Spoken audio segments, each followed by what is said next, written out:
So big day. I'm going to be picking up my Seiko Bellmatic. It's been in service and getting completely overhauled for almost 6 months. So I can't wait to see what the final result looks like. Let's go.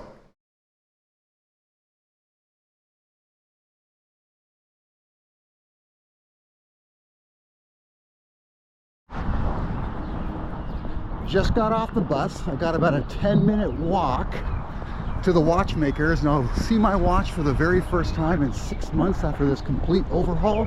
I don't know what to expect. I've never had a watch fully overhauled before, and I'll let you know if it's as good or better than I hoped once I set my eyes on it, and we'll talk about what it cost me and whether or not I thought it was worth it in the end later on in the video.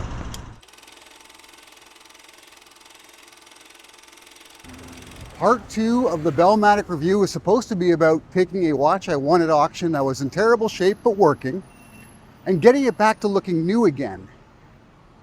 Would I be able to even do it, right? Would it be financially worth it? Would I come across issues that I'd have to make hard choices with? But this part 2 ends up being about a lot more than that.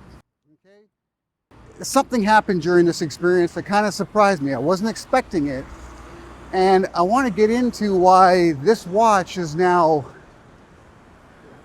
kind of more important than I expected it to be. I'm very happy with the result, but I'm even happier about this particular watch in my collection because of what transpired over the course of this. And let's get into that. An advantage to living in a city like Toronto is that all of the requirements to refurbish this watch were local to me. The watchmaker, the dial refinisher, the polisher, all of them were local. So it's a little bit easier for me to take a vintage piece in poor condition and bring it back to life. And the cost actually wasn't nearly as high as I expected it to be. All told, with what I paid for the watch in auction, and like I said before, I took a gamble, and what I paid for all the services required, the total price of this watch came out to about 600 Canadian dollars. That's dirt cheap because these watches in this particular condition, especially the early years, go for around $1,000 online. So I'm going to begin this discussion in Yorkville. This is kind of like the high-end retail center of Toronto. You've got brands like Prada, Ferragamo, Dior. They all choose to have their boutiques here because there's a high concentration of high-end retail in this one area. I mean, they're all here, and that includes high-end watch brands, like, of course, Rolex.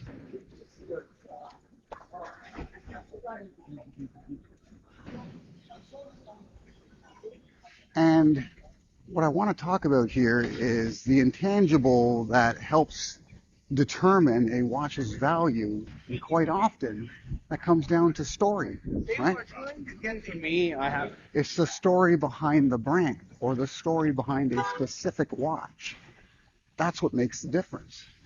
And you've got brands like Rolex, like Patek Philippe, like Omega, like Hamilton that have spent a fair amount of money establishing their brand as something special or connected to something in particular. With Rolex, of course, it's all about the heritage and their accomplishments in the past. With a company like Omega, it's more about the first watch on the moon. When you got a company like Hamilton, it's their connection to modern pop culture, specifically film. And all of these things play a role in actually creating the value of their particular product. But what about vintage watches? Where do their stories come in? And this particular watch has quite the story. It has a very important historical relevance, and you can watch the first edition of this review to get a full understanding of why. But now this particular watch, this one in particular, has a story that's uniquely mine. And that's the one thing I wasn't expecting, is I now own a watch that has a story attached to it that only I can enjoy. Now, considering the final result was such an astounding success, it's easy to understand why I'm so pleased with how the Seiko Bellmatic turned out, and why I'm thrilled with the final result, right? Because this is a watch I've been looking for. generally speaking, there's always like 5 to 10 watches on my list that I'm always looking to try and find, but I'm not actively searching them out. I'm just breezing over some of the auction sites I frequent and checking out Facebook Marketplace or Kijiji or other person-to-person sales like that. Sometimes eBay, although eBay can be even more of a gamble in some cases. So the fact that I found this on an estate sale in terrible condition with really poor photos, and I mean, between the time of actually purchasing it, testing it out, doing the first review, sending it off to get serviced by 3 different people before finally getting it back to me, we're talking like a 9-month turnaround here. To have something that looks almost new, I'm thrilled. But it's what I wanted, right? I mean, that wasn't the real test.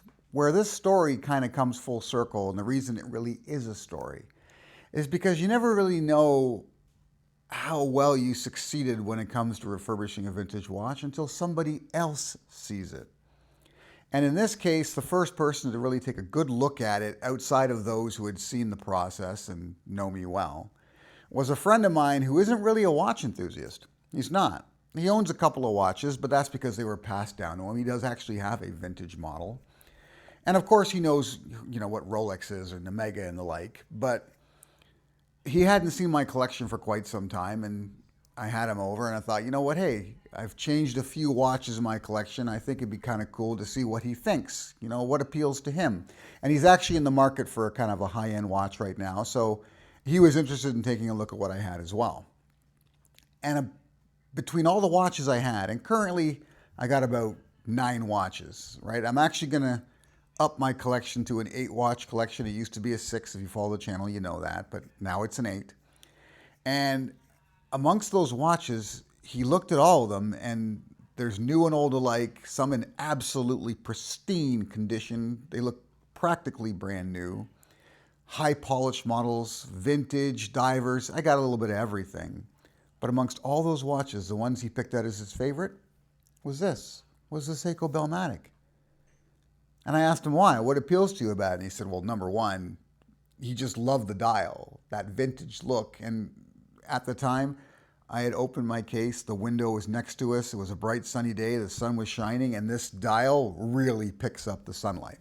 So that grabbed him. But also he likes that vintage aesthetic. He is a fan of Seiko. He knows a little bit about their history. And of course, he peeks in on my channel every now and then. I've talked about him quite a few times.